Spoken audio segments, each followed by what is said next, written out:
Hi guys, I'm here in the Markgrafenstraße number 12. We will visit ShareTheMeal now and talk to Sebastian, one of the two founders, and he will tell us what ShareTheMeal is all about.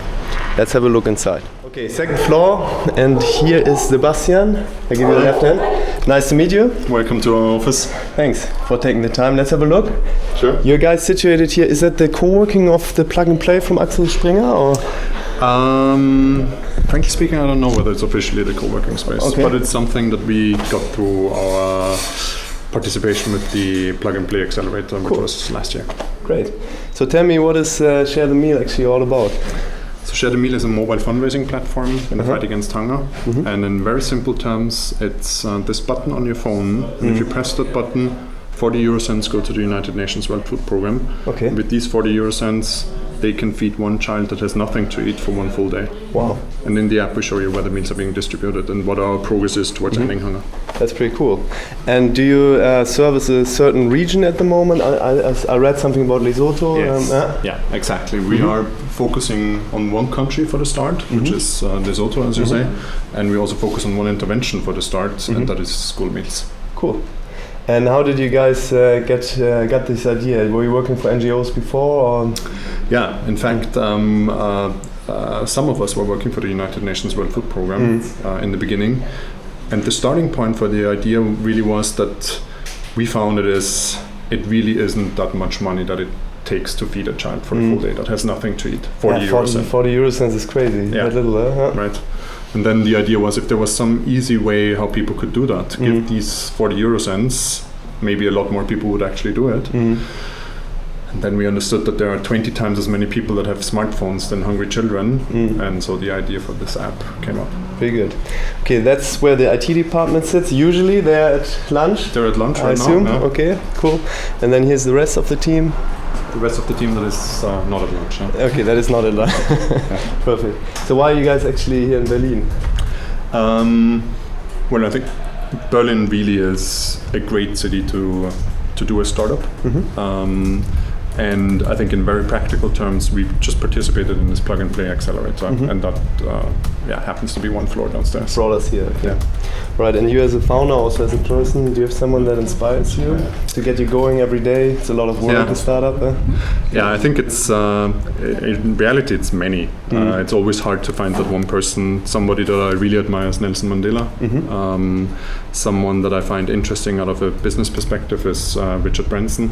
Okay, Sebastian, now we're standing in front of the map of Lesotho. Lesotho is in South Africa, huh? Yeah, it's in Southern Africa, and actually it is within South Africa, one of the two countries that is it's a kingdom also, huh? It is, okay. And the meals that you share by the app, where do they go? Do they go to a certain region, or do they go anywhere? Yeah, the goal really is to feed all these school children that are in need in Lesotho at the moment, and we really want to reach them wherever they are in Lesotho. Okay. So we're speaking of roughly 50,000 children that are in need. And they are spread across the country. Okay. And how do you do that logistically? Do you cooperate with the United Nations? The United Nations distribute the meals, and very importantly also they do the monitoring and evaluation. So with those 40 euro cents that we provide them with, which is the global average to feed a child for one full day, it's really all the costs in there, including the monitoring and evaluation done by the United Nations. Okay. And may I ask this more out of personal interest is the food locally sourced, or is that coming then, rice from China or whatever? Because that might be also something people might... Yeah, sure. And that reality is always a bit more complex than you may assume on the surface.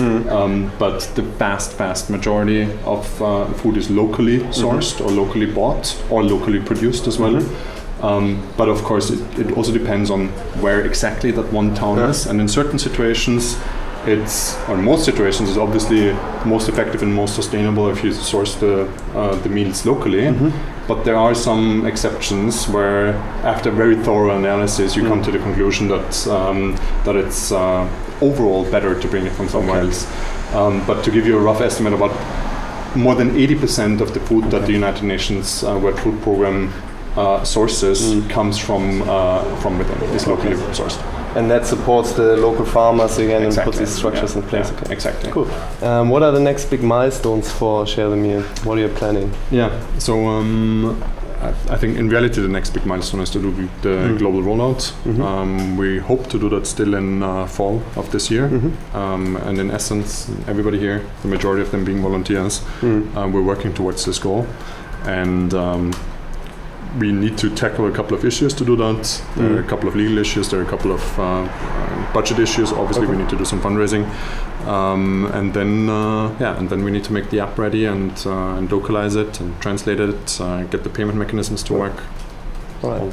I wish you all the best for that. It was nice to meet you and your team, and yeah, you guys check it out and donate 40 cents at least. Or share your meal now. Yeah, exactly.